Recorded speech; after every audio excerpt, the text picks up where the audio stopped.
우리 김영준 장로님께서는 원래 출타 계획이 있으셨는데 일정이 바뀌셔서 중간에 미리 전화를 해주셔서 너무 감사합니다. 네. 아름다운 꽃을 또 이렇게 준비해 주신 우리 여종께 우리 하나님께서 영광 받으셨을 줄 믿고 또 감사를 드립니다. 오늘 말씀의 제목은 심령의 매임을 받아 하는 제목으로 우리 함께 말씀 나누겠습니다. 자, 이 그림은 무슨 그림인가 하면 우리 안디옥에서부터 출발해서 에베소 들어와 이렇게 건너서 빨간 글씨를 따라서 사도 바울이 세 번째 선교 여행을 다닌 그 과정을 지금 이렇게 그림으로 그려놨습니다. 어딘지 여러분 보시면 저기 터키라고 제가 일부러 더 넣었거든요. 지금의 터키가 있고 또 그리스가 있고 밑으로는 아프리카가 있고 오른쪽 아래쪽으로 이스라엘 땅이 있어요. 어디쯤 대충 아시겠죠? 네, 이쪽으로 선교 여행을 이렇게 다니셨습니다. 조금 확대해서 보면 오른쪽 아래 예루살렘이 있잖아요, 그죠? 이렇게 따라서 이렇게 선교 여행을 다녀온 것을 우리가 볼 수 있습니다. 오늘 본문에 나온 그런데 이제 선교 여행을 마치고 돌아올 때 저기 보면은 이제 갔다가 돌아올 때 미둘르네 하는 데 있고 기오 하는 데 있죠. 그 다음에 거기서 기오 하는 데서 에베소로 안 가고 어디로 갔어요? 밀레도로 갔습니다. 에베소를 아주 중요한 선교 거점이었는데 거기를 안 가고 밀레도로 바로 가요. 오늘 본문의 말씀의 배경이 어떤가 하면 사도 바울이 3차 선교 여행을 마치고 귀환하는 그때에 사도 바울이 그 밀레도를 갈 때 에베소에 있는 장로님들을 밀레도로 불러서 바닷가에서 고별 설교를 하는 내용 중에 오늘 본문이 있습니다. 이해하시겠죠? 네. 그러니까 밀레도에서 에베소에 있는 교회의 장로님들을 불러서 마지막 고별 설교와 이별을 하는 내용이 오늘 사도행전 20장에 기록되어 있습니다. 이렇게처럼 이때 사도 바울이 한 말이 오늘 그 사도행전 20장 21절에 있습니다. 겸손과 눈물, 시험을 참고 주를 섬기고 또 모든 교회에 복음을 전하여 가르치고 또 회개를 가르치고 또 믿음을 증거했다. 이렇게 사도 바울이 말하고 있습니다. 여기 자세히 나오죠? 네, 에베소에 안 들리고 밀레도에 들려서 에베소 교회 장로들을 초청해서 함께 고별 설교를 한 내용입니다. 여기가 밀레도라고 하는 곳의 유적지인데요. 아마 어쩌면 저기쯤에 모여서 서로 눈물로 이렇게 설교하고 또 이별을 나누었는지도 모르겠습니다. 그러면서 오늘 본문에 뭐라고 말씀하는가 하면 보라, 나는 이제 심령의 매임을 받아 예루살렘으로 간다라고 말씀하고 있습니다. 여기 심령이 우리가 잘 아는 그 푸뉴마, 영혼을 말해요. 마음이잖아요, 그죠? 마음에 매임을 받았는데 이 매임이 무슨 말이냐 하면 결박을 당했다는 뜻이에요. 이렇게 딱 묶였다는 말이죠, 그죠? 그래서 마태복음 14장 3절에 전에 헤롯이 그 동생 빌립의 아내 헤로디아의 일로 요한을 잡아 결박하여 할 때 이 결박과 아까 그 매임을 받았다 할 때 그 말이 헬라 말로 같은 말이에요. 그러니까 사도 바울은 지금 예루살렘으로 돌아가면 예루살렘에서 핍박과 환란이 기다린다고 하는 것을 성령을 통해서 알게 돼요. 그럼에도 불구하고 그는 자기가 심령의 매임을 받아서 예루살렘으로 가야 한다라고 밀레도에서 에베소 교회 장로들에게 말씀을 하고 있는 거예요. 이해가 되시죠? 네. 여기 말씀드렸듯이 예루살렘으로 가는데 무슨 일을 거기서 내가 당하는지 알지 못하는데 성령께서 말씀하시기를 너 예루살렘에 가면 결박과 환란이 기다린다고 말씀하셨어요. 알고 있음에도 불구하고 자기가 거기 가는 것은 심령에 뭘 받았다고요? 매임을 당했다고요. 그러니까 결박을 당했기 때문에 거기 간다라고 표현을 하고 있는 것입니다. 자, 왼쪽에 있는 이 그림은 영화예요. 코어바디스라고 하는 영화인데요. 예수께서 승천하시고 수십여 년이 지난 다음에 이 초대 어린 교회가 엄청난 시련과 고난에 직면하게 됩니다. 원형 경기장에서 사자의 밥이 되기도 하고 화형을 당하기도 하고 핍박의 물결이 교회를 덮었어요. 그러나 교회는 더욱 흥왕해 갑니다. 이 박해의 중심에 네로 황제가 있었어요. 이 영화는 바로 그 시대를 배경으로 하고 있는데요. 이렇게 핍박 또 사자의 밥이 되기도 하고 이런 모진 시련과 어려움을 그 초대 교회가 당했습니다.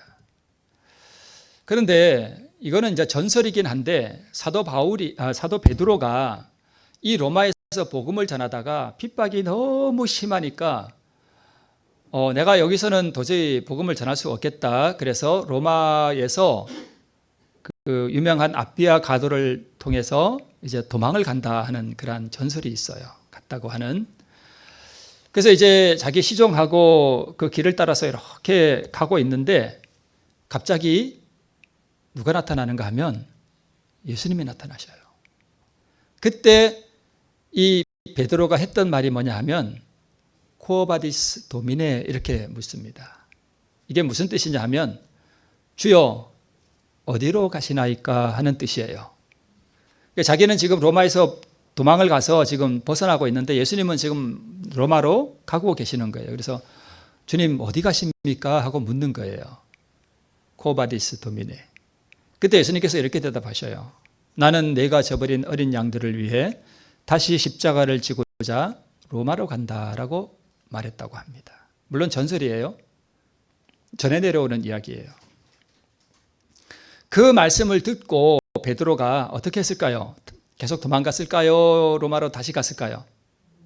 로마로 다시 들어갔어요. 예수님께서 베드로의 마음을 로마에 있는 교회와 다시 뭐 해버린 거예요? 묶어버린 거죠. 결박된 거죠. 그러니까 로마로 다시 돌아간 거죠. 사도 바울도 그 마음이 묶였기 때문에 환난과 핍박이 기다리는 예루살렘으로 갔죠. 그죠? 공통점은 이 두 사람이 다 심령의 매임을 받았다는 것입니다. 그래서 베드로는 로마로 가서 복음을 계속 전하다가 어떻게 죽었다 그래요? 네. 저 그림은 미켈란젤로가 그렸다고 하는데요. 오른쪽 아래쪽에 보면 누가 이렇게 팔짱 끼고 있죠. 저게 로마 군병인데 미켈란젤로가 자기 얼굴을 저기다가 그렸대요. 죄인의 모양을 자기가 그렸대요. 사도 베드로는 그 심령의 매임을 받아서 로마로 돌아가서 저렇게 거꾸로 십자가에 못 박혔습니다. 내가 어떻게 예수님처럼 바로 십자가에 못 박히느냐? 그럴 수 없다. 나는 거꾸로 박혀야 되겠다. 그래서 이렇게 거꾸로 십자가에 달려서 순교를 하게 됩니다. 베드로가 왜 돌아갔을까요? 로마로. 자기가 그 재판정에서 예수님을 부인했을 때 예수님의 얼굴이 어땠습니까? 그 부드러운 얼굴에서 그는 깊은 동정과 슬픔을 볼 수 있었을 뿐 분노의 그림자는 추호도 볼 수 없었다. 창백하고 고통에 차 있는 얼굴과 떨리는 입술과 동정과 용서의 정이 서린 그분의 모습은 화살처럼 그의 마음을 찔렀다. 구주의 부드러운 자비, 그분의 친절과 오래 참으심, 과오를 범한 그의 제자들을 대하시는 그분의 부드러우심과 인내, 이 모든 일이 기억에 떠올랐다. 베드로는 겟세마네 동산에 가서 얼마나 울었는지 모릅니다. 이때 이후로 완전히 베드로의 마음은 예수님의 마음과 뭐가 됐을까요? 결박이 되어버렸습니다. 도저히 그것을 끊어버릴 수 없는 사랑의 줄에 연결되어 버렸습니다. 베드로는 자기가 그 사랑의 주님을 배반한 것에 대해서 엄청난 양심의 고통과 또 그것 때문에 괴로워했습니다. 그 이후에 그 갈릴리 바닷가에서 예수님께서 생선을 구워주시죠. 떡도 구워주시고 이때 3번 물으시죠. 내가 나를 사랑하느냐. 그럴 때 3번 내가 주를 사랑한다고 베드로가 주님께 대답합니다. 이게 진심이었을까요? 네, 정말 진심이었습니다.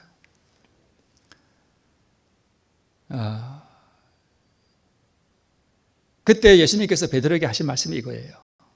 내가 진실로 진실로 내게 이르노니 젊어서는 내가 띠띠고 원하는 곳으로 다녔거니와 늙어서는 내 팔을 벌리리니 남이 내게 띠띠우고 원치 아니하는 곳으로 데려가리라. 이 말을 들었을 때에 베드로는 뭘 알았는가 하면 이 말씀의 의미를 분명히 깨달았습니다. 그게 뭐냐 하면 예수께서는 이렇게 말씀하심으로 베드로가 어떤 모양으로 죽을 것을 그에게 알게 하셨어요. 그러니까 이 말씀을 들었을 때 베드로는 내가 어떻게 죽겠구나 하는 것을 알았습니다. 어디서요? 아니 갈릴리 바닷가에서 아침 조반 먹을 때 그때 내가 나를 사랑하느냐 3번 물었잖아요. 그때 예수님께서 이 말씀을 하셨고 베드로는 그때 자기가 내가 앞으로 어떻게 죽겠다 하는 것을 알았어요. 예언한 거죠. 십자가 위에 그의 손을 펼 것까지 예언해 주신 거예요. 너 앞으로 십자가에서 죽을 거야. 그걸 말씀해 주신 거예요. 이 말을 만약에 우리가 들으면 우리 어떨까요? 우리 같은 사람은 너 앞으로 총살당해 나중에. 그러면 기분이 어떨까요? 근데 베드로는 너 앞으로 십자가 달려 죽을 거야 하는 예수님의 말씀을 듣고 나서도 낙담하지 않았대요. 여기 그렇게 기록되어 있어요. 그는 주를 위하여 어떤 죽음이라도 단 마음으로 감수하겠다고 생각했습니다. 어디서요? 갈릴리 바닷가에서 그날 아침에. 그날 이후로 베드로의 마음은 예수님과 너무나 사랑으로 깊이 결박되어 버렸습니다. 그가 다시 로마로 돌아갔던 이유는 바로 그것 때문이에요. 심령의 매임을 받았기 때문이었습니다.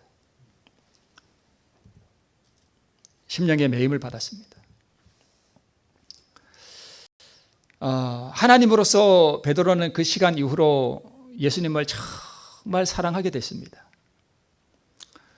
여러분, 신앙이요, 진리를 알고 믿음으로 말미암은 의가 이런 거고 저런 거고 그런 거 아는 거 중요한데요. 정말 신앙은요, 이것 빼고 신앙을 말할 수는 없어요. 우리 마음에 내 마음이 정말 사랑으로 예수 그리스도와 결박됐는가, 그거예요. 그거 아니면 신앙을 논할 수 없어요.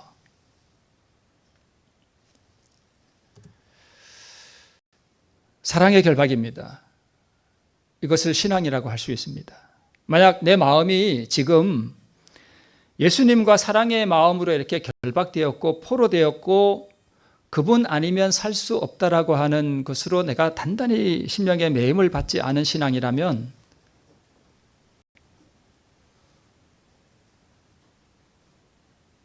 무가치한 것입니다. 신앙은 어떤 지식으로 되는 것도 아니고요.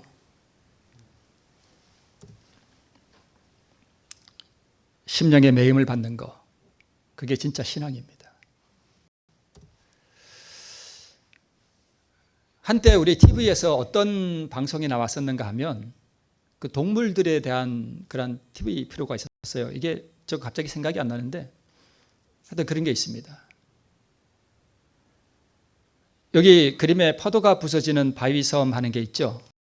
이 바위섬이 어디냐 하면 마라도라고 하는 그 섬이 있는데 제주도에서도 조금 가장 남쪽에 보면 조그만 섬이 하나 또 있어요. 그게 마라도예요. 우리나라 최남단 섬이에요.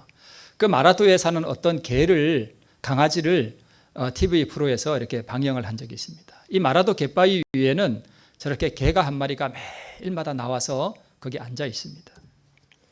거센 파도가 몰아쳐도 매일마다 거기 갯바위 위에 앉아 있고 또 소나기가 아무리 이렇게 쏟아부어도 바위 그늘에서 그 소나기를 피하면서 이 강아지는 그 바위 그늘에 앉아서 있습니다.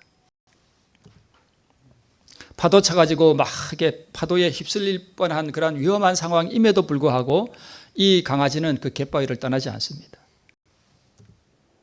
홀로 저렇게 매일마다 저 갯바위 위에서 사는 거예요. 그렇게 1년 동안 이 갯바위 위에서 이 개가 있었던 것 같습니다. 이제 취재팀이 가가지고 이 강아지가 왜 그러냐라고 아마 물었겠죠. 그랬더니 마을 주민들이 뭐라고 대답하는가 하면 주인을 기다리는 것 같다라고 말합니다.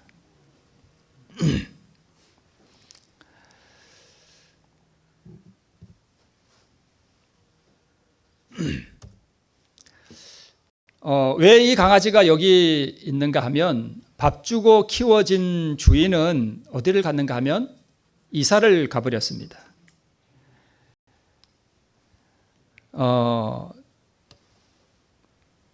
이 주인이 어디를 갔는가 하면 목포로 이사를 갔어요. 원래 마라도에 살았는데 몸이 안 좋아져 가지고 병원을 가야 되기 때문에 목포로 가버린 거예요. 그런데 강아지를 데리고 가지 않고 그냥 놔두고 갔습니다. 동네 사람들이 그렇게 잘해줘도 아무리 이 가서 뭐 음식을 주려고 그래도 가까이 오지를 않아요. 네. 왜 그러는 거예요? 주인만 그리워하는 거예요.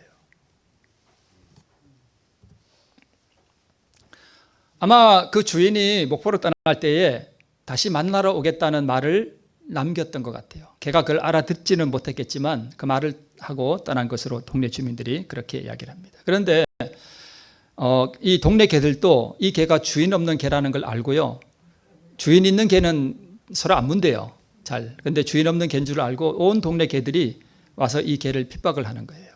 그럼 이 개는 온 그 뾰족뾰족한 그 바위를 도망 다니느라고 이 발가락이 갈라져 가지고 이렇게 피가 막 나고 그랬습니다. 그런데 취재진이 이제 이 개가 핍박받는 거를 이제는 뭐 해야 할 때다? 멈춰야 할 때다. 그래가지고 마취총을 쐈습니다. 탁 하고 쐈어요. 근데 이 마취총을 맞고 정신이 이렇게 막 이렇게 희미해져 가는 가운데 이 개가 어디로 가는가 하면 자기 옛날 주인과 살던 집으로 도망가는 것입니다. 마지막 온 힘을 다해서 달려간 곳은 그 노 부부의 집이었습니다. 이 개가 지금 정신이 이제 희미해져 가는 겁니다. 마취가 돼가지고. 왜 그러면 이 강아지가 맨날마다 그 갯바위, 마라도 갯바위 위에 올라가 있느냐? 거기가 뭐가 있는가 하면 자기 주인과 행복했던 뭐가 있어요? 추억이 거기 있기 때문입니다. 이 목포로 떠나간 이 할아버지가 맨날 그 갯바위 위에서 뭘 했는가 하면 낚시를 했어요. 그리고 그 할머니는 와서 이렇게 뭐 해산물 줍기도 하고, 그러면 이 강아지가 항상 그 노부부와 함께 와서 그 갯바위 위에서 시간을 보냈던 거예요. 그러니까 이 노부부가 목포로 떠난 다음에 이 강아지는 날마다 그 갯바위 위에서 누구 생각할까요? 자기 주인을 생각하는 거예요. 그 따뜻했던 순간을 기다리고 있는 건 아닌지. 자, 여러분, 사도 바울이나 사도 베드로나 그들이 환난과 핍박이 기다리는 예루살렘으로 돌아간 것이나 아니면 로마로 다시 돌아간 것은 사도 바울의 표현에 의하면 뭘 받았기 때문에요? 심령의 매임을 받았기 때문이었습니다. 우리 말 못하는 강아지이지만 이 강아지도 그 비바람이 치고 위험한 그 가운데서도 매일 그 마라도 갯바위에 올라가서 있는 것은 뭘 받았기 때문이에요? 심령의 매임을 받았기 때문입니다. 무슨 매임이에요?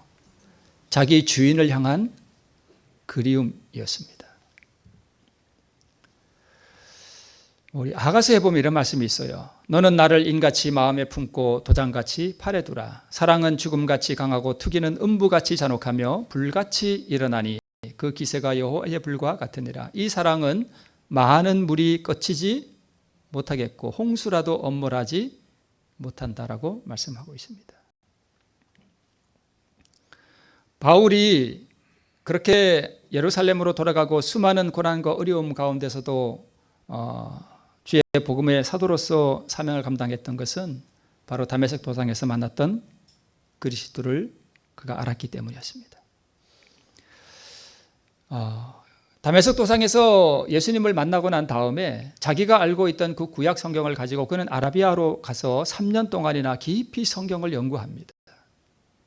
그리고 그가 아는 것이 뭐냐 하면 그리스도의 사랑이었습니다. 그것이 그를 점령해버렸습니다. 갯바위 위에서 주인과의 아름다운 추억, 다메섹 도상에서 만난 영광의 주님과 그가 성경을 연구하면서 깨달은 그리스도의 그 한없는 자비와 사랑을 경험했던 것, 심판정에서 그리스도의 용서하시는 얼굴을 보고 베드로의 마음을 지배했던, 마음을 결박시켰던 그리스도의 한없는 사랑과 자비, 이런 것들을 빼놓고 신앙을 이야기할 수는 없습니다.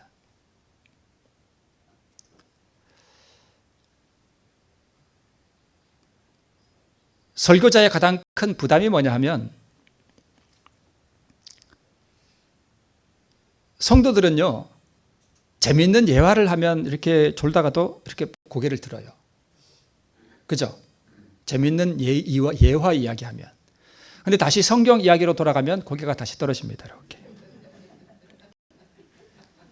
왜 그래요? 다 아는 얘기, 식상한 얘기 또 한다고. 근데 별 중요하지 않은 예화는 잘 들어요, 재미있게. 그런 부담이 있습니다. 그런데 여러분, 너무나 자주 듣고 많이 들어서 잘 알아서 식상해버린 그 성경 말씀이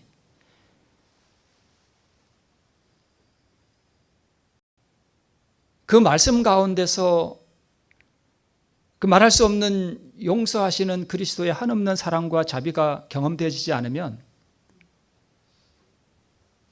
그게 다 뭐예요? 그거 아무것도 아니에요. 그런 것을 우리가 신앙이라고 할 수는 없습니다. 왜 그런가 하면 그런 분들에게는 성경 말씀이 그냥 죽은 문자에 지나지 않기 때문입니다.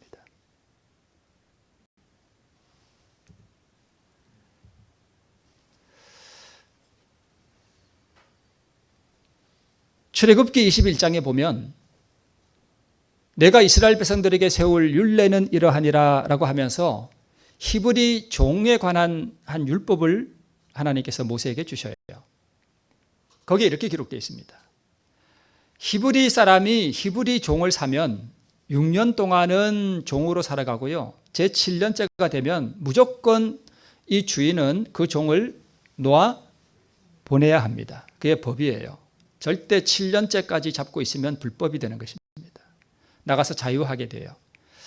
단신으로, 즉 홀몸으로 들어왔으면 홀몸으로 나가고, 장가를 들은 상태로 종이 됐으면 그 아내도 함께 데리고 나가면 됩니다.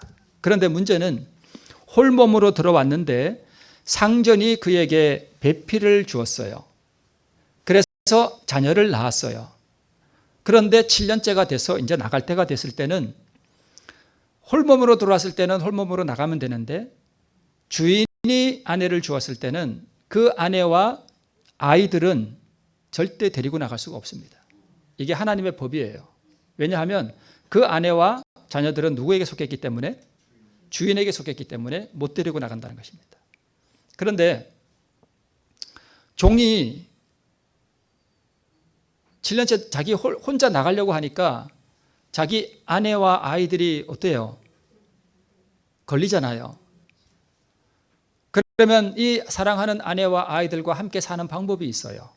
그게 뭐냐 하면, 종이 진정으로 말하기를 내가 상전과 내 처자를 뭐하니? 사랑하니 나가서 자유하지 않겠다. 즉 7년째 내가 안 나가겠습니다. 내가 계속 종으로 살겠습니다 하면 돼요. 그러면 계속 살 수 있어요. 홀몸으로 나가도 돼요. 그래서 새 장가 가고 다시 결혼해가 다른 여자랑 결혼해서 밖에 나가서 자유롭게 자유인으로 살 수 있어요. 그런데 그렇지 않고 이 주인에게 계속 살면 뭘로 살아야 되는 거예요? 종으로 살아야 되는 거예요. 그렇게 종으로 살게 되면 뭘 해야 되는가 하면, 주인이 이 종을 데려다가 재판장 앞에 가가지고 문이나 아니면 그 문설주 있죠, 거기다가 종을 이렇게 귀를 이렇게 대요. 대놓고 송곳으로 여기를 뚫어버려요. 이렇게 콱 뚫어요. 그러면 구멍이 나겠죠. 구멍이 뻥 하고 납니다. 그러고 나서 그냥 살면 안 되고, 그렇게 귀에다가 구멍을 뚫어서 구멍을 뻥 하고 내놓고는 그 다음부터 종으로 살아라 하고 하나님께서 이스라엘 백성들에게 주신 법이에요. 이 종은 7년째가 됐을 때 나가서 자기 혼자 자유롭게 살고 자기 마음대로 살고 장가도 새로 가고 새로 아이를 낳을 수 있지만 그가 스스로 종이 된 것은 뭐 때문이에요? 자기 아내와 상전과 자기 아이들을 향한 뭐 때문에요? 사랑 때문에. 그는 스스로 종으로 속박된 것입니다. 그렇죠. 심령에 뭘 받았습니까? 매임을 받았습니다. 사랑의 매임을 받았습니다. 여러분, 예수님은요, 영원히 저렇게 사셔요. 어떻게 해요? 우리가 하늘에 가서 예수님을 뵙게 되면 그분 손이 저래요. 뭐가 나 있어요? 구멍이 나 있습니다. 이게 뻥 뚫려져 있습니다. 여러분, 십자가에서 예수님 손에 못을 박을 때에 우리 그 조그만 뭐 그런 거 박았을까요? 아니요.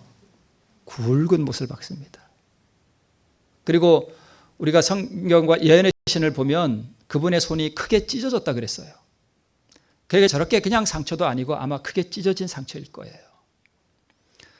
그런데 우리가 잘 아는 것처럼 예수님의 그 사랑의 영광의 광선이 옆구리에서 나온다 이렇게 되어 있습니다. 옆구리에도 상처가 있어요. 거기서 그분의 영광의 그 빛이 흘러나오는 것으로 이렇게 묘사되어 있습니다.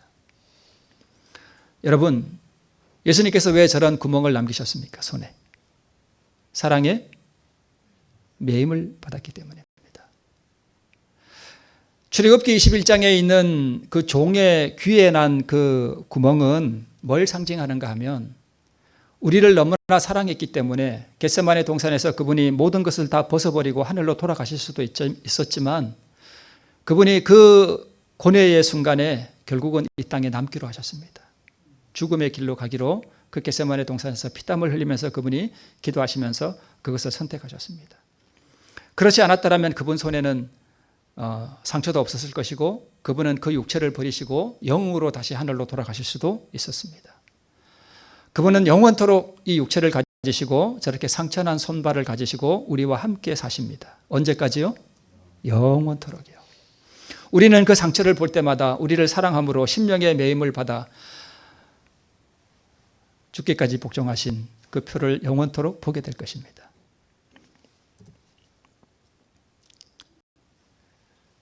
이것은 이태리에서 발견된 어떤 무덤에 약 5,000년에서 6,000년 전의 무덤이라고 하는데 정확한 것은 모르겠지만 두 남녀가 죽어서 같이 껴안고 그대로 백골이 된 상태로 발굴된 어떤 무덤입니다. 사랑은 뭐같이 강한 거예요? 죽음처럼 강한 것입니다. 여러분, 우리가 이런 것을 떠나서 신앙을 말할 수는 없어요. 어쩌냐게도 우리 사도 베드로의 순교의 장면을 잠깐 말씀드렸죠. 그가 그렇게 즐거운 희망과 소망을 가지고 그 여름날의 푸른 하늘을 바라보면서 영원한 내세를 바라볼 수 있었던 것은 그의 마음에 뭐가 있었기 때문이에요? 그리스도를 향한 사랑이 있었기 때문입니다. 자기 자신을 그렇게 초계같이 버릴 수 있었던 것은 그런 거예요. 이것을 떠나서 우리가 신앙을 말할 수는 없습니다. 여러분, 오늘 이 시간 우리가 손을 우리 마음에 이렇게 얹어놓고 내 자신의 마음을 한번 살펴봅시다. 우리가 진짜 주님을 사랑하는 마음이 있는가?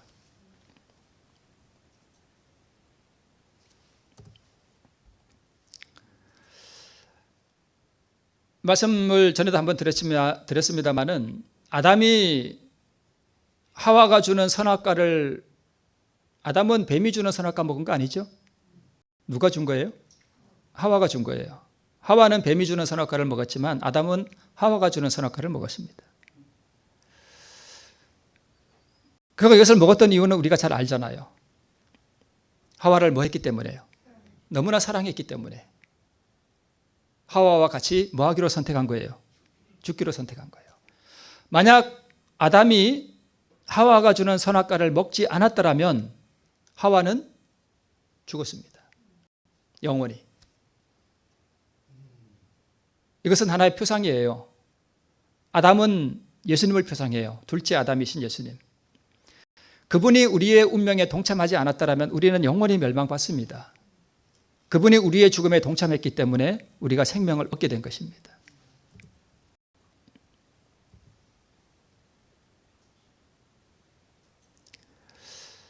예수님이 겟세마네 동산에서 말할 수 없는 고뇌 가운데서 그렇게 선택했지만, 우리와 함께 운명을 같이 하기로 선택했지만, 인류가 타락했다는 이야기가 하늘에 전해졌을 때에 그분께서 아버지의 면전에 들어가셔서 3번이나 들어간 것으로 초기 문집에 묘사되어 있습니다. 아버지 하나님의 면전에 첫 번째 들어갔다 나오시고, 또 두 번째 들어갔다 나오시고, 세 번째 들어갔다 나오셨습니다. 이 모든 장면들을 천사들이 다 봤어요. 하늘의 거민들이. 왜 들어가셨어요? 인류를 어떻게 할 것인가를 의논하러 들어가셨습니다. 마지막 세 번째 들어갔다 나오실 때에 주님께서 아버지의 허락을 받으셨습니다. 그 영원하신 하나님에게도 자기 아들을 희생시키시고 예수님께서 우리를 위한 대속 제물이 되는 것은 그렇게 어려운 일이었습니다. 세 번째 영광의 빛 가운데 아버지께로 들어갔다 나오셨는데, 그의 용모는 모든 고통과 번민에서 벗어나 자유롭고 평화스럽게 보였으며 말로 형용할 수 없는 자애로움으로 빛나고 있었다. 자, 이걸 어떻게 묘사할 수 있을까요? 예수님께서 우리를 위한 대속의 제물이 되기로 선택을 하시고 결정이 다 된 다음에 나오신 예수님의 모습이 너무나 평화롭고 말로 형용할 수 없는 자애로움으로 예수님의 얼굴이 빛나고 있었대요. 자신을 영원한 사망의 인류를 위한 자기 생명을 영원히 버리기로 선택하셨을 때의 장면입니다. 왜 예수님께서 이걸 선택하셨을까요? 그분이 우리를 향한 사랑의 줄에 결박되었기 때문입니다.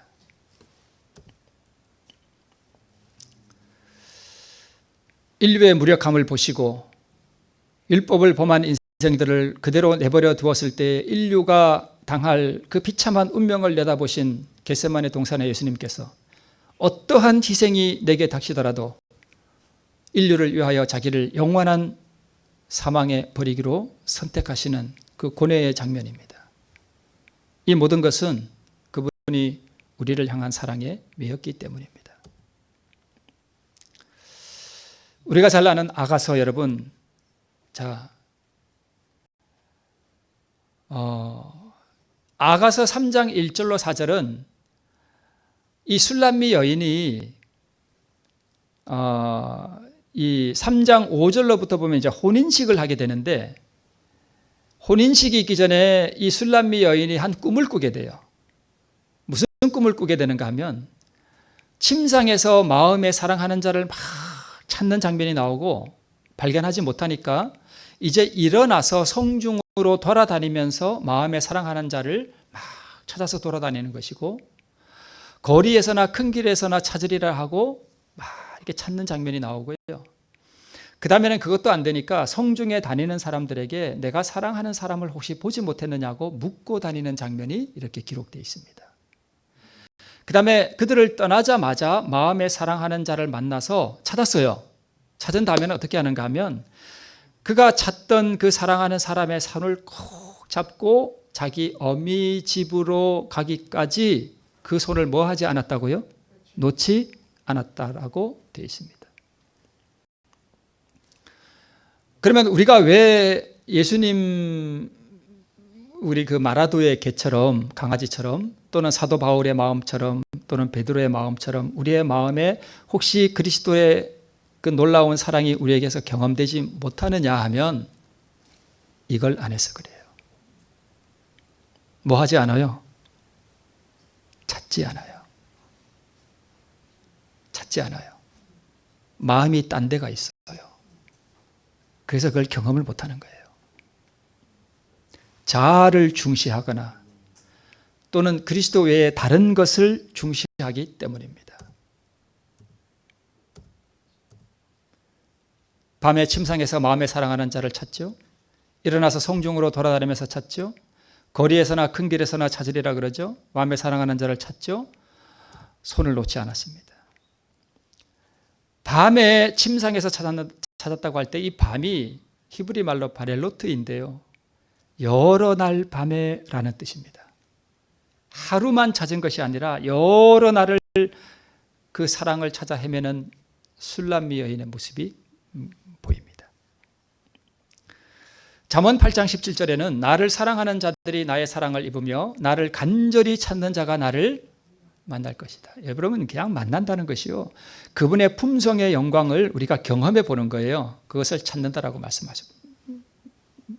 그것을 말씀하고 있는 것입니다. 그런데 여기 간절히 찾는다 할 때 이 간절히 찾는다는 말이 샤하르 하는 말인데요. 한번 보세요. 여기 7836 파란 박스 안에 샤하르 되어 있죠. 그렇죠?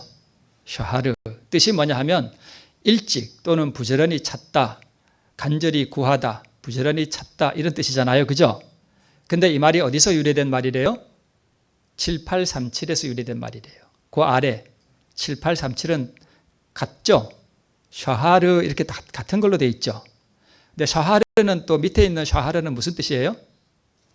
새벽녘, 동틀 때, 새벽. 그러니까 간절히 찾는다는 말은 언제 찾는다는 말이에요? 새벽에. 새벽에. 여러분, 새벽에 일어나서 뭐 하세요? 새벽부터 찾는다는 것은 새벽에만 찾는다는 것이 아니라 마음이 신령한 것에 매여 있기 때문에 새벽에 일어나자마자 그걸 찾는다는 거예요. 그런 사람들이 그 심령이 그리스도의 사랑에 결박된다는 뜻입니다. 그렇지 않겠습니까? 네. 여러분의 삶은, 오늘 나의 삶은 무엇에 매여 있습니까? 여러분, 마라도의 그 강아지는 늘 뭔 생각만 할까요? 주인만 생각합니다. 그렇죠? 오늘 나는 뭐 생각하며 살죠? 아침에 일어나면 오늘은 콩 베야 되는데 뭐 그러시진 않겠죠. 마음이 무슨 밭에 가 있다고요? 마음이 콩밭에 가 있다고. 일어나자마자 이거 콩 베러 가야 되는데,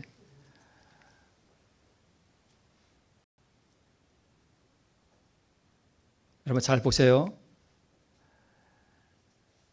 신앙은요, 그 강아지하고 똑같은 거예요. 눈이 오나 비가 오나 자기 사랑하는 주인을 그리워하고 그 주인만을 생각하면서 갯바위에 날마다 찾아가는 거예요. 그것을 신앙이라고 하는 거예요.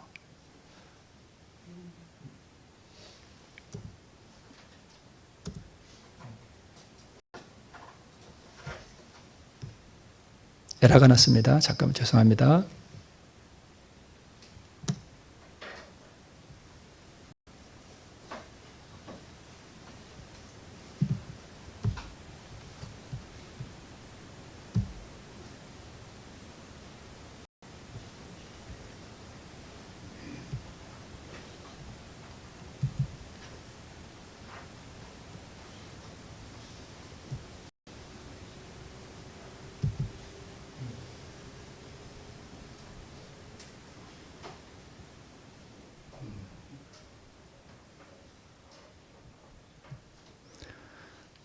죄송합니다. 이게 뭐가 문제가 생겼네요. 이게 이러면 안 되는데.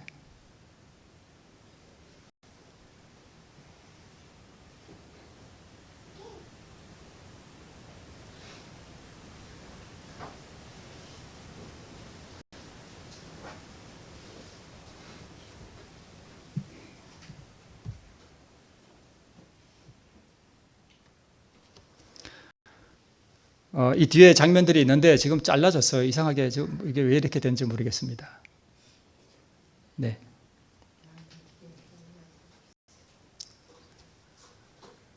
제가 영상이 안 나가면 그냥 적당히 하면 되는데, 그냥 제가 알아서 할게요. 네. 이제 요것만 하고 마치겠습니다. 여러분, 제가 영상을 다 만들어놨는데, 그림도 다 만들어놨는데, 지금 다 어디 간지 없네. 갑자기 왜 이런 일이 생겼는지 모르겠습니다. 자, 우리에게 세 가지 성경이 있다 그러죠? 제가 그 그림도 아름다운 그림으로 잘 만들어놨는데 왜 날아갔는지 모르겠네요. 세 가지 성경이 있어요. 하나는 진짜 성경이죠. 우리 이 성경, 그죠? 네. 또 하나의 성경이 있어요. 무슨 성경일까요?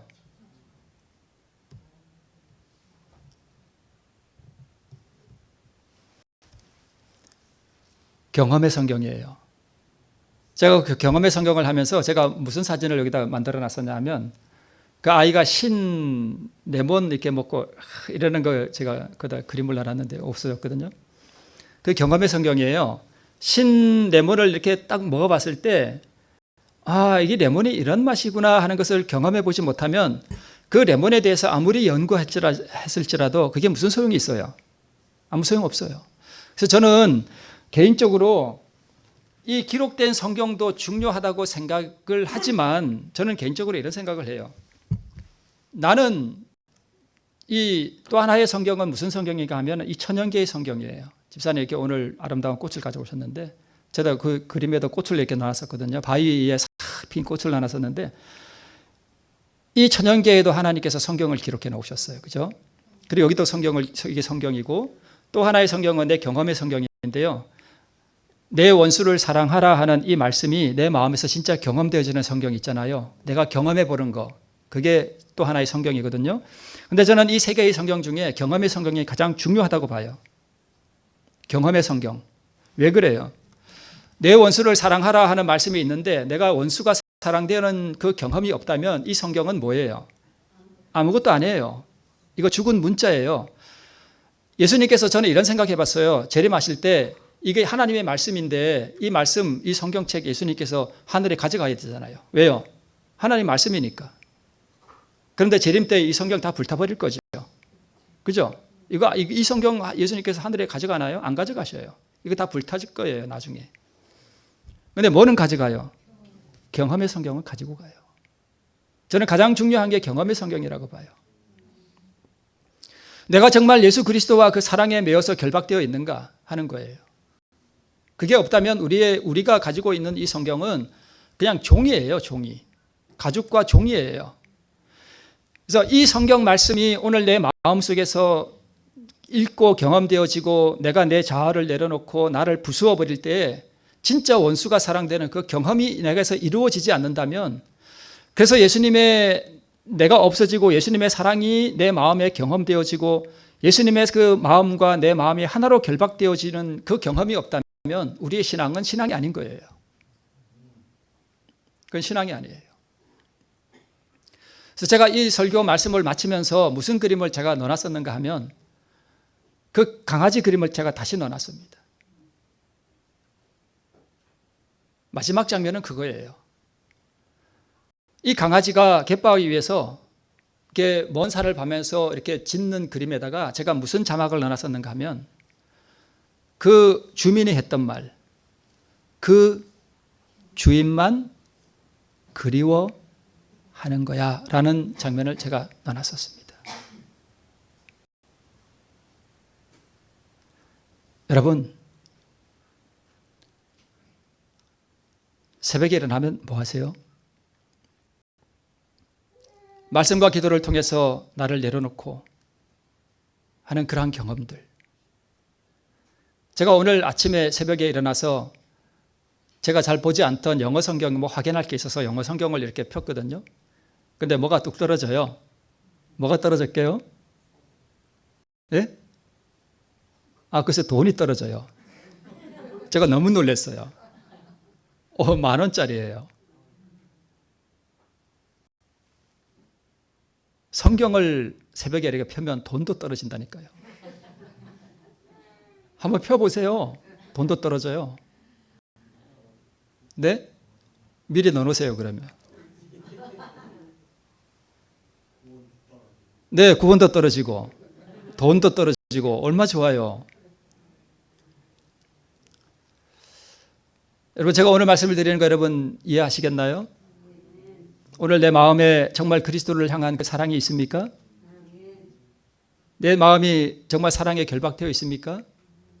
아무리 심오한 진리를 깨달았다 할지라도 내 마음이 사랑으로 그리스도의 마음에 결박되어 있지 않으면 다 무가치한 것이에요. 어떤 사람은 누구보다 못하다고요? 개보다 못하다고 하는 말이 있어요.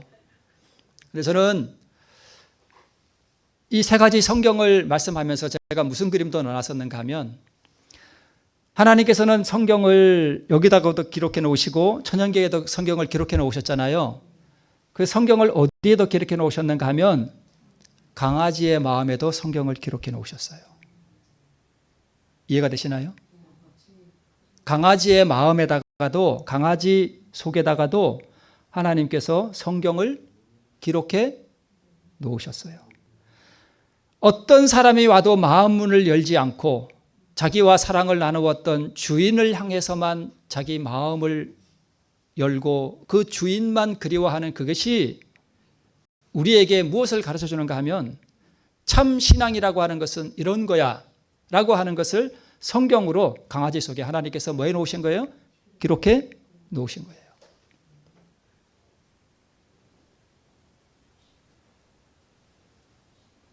우리 모두 강아지가 됩시다.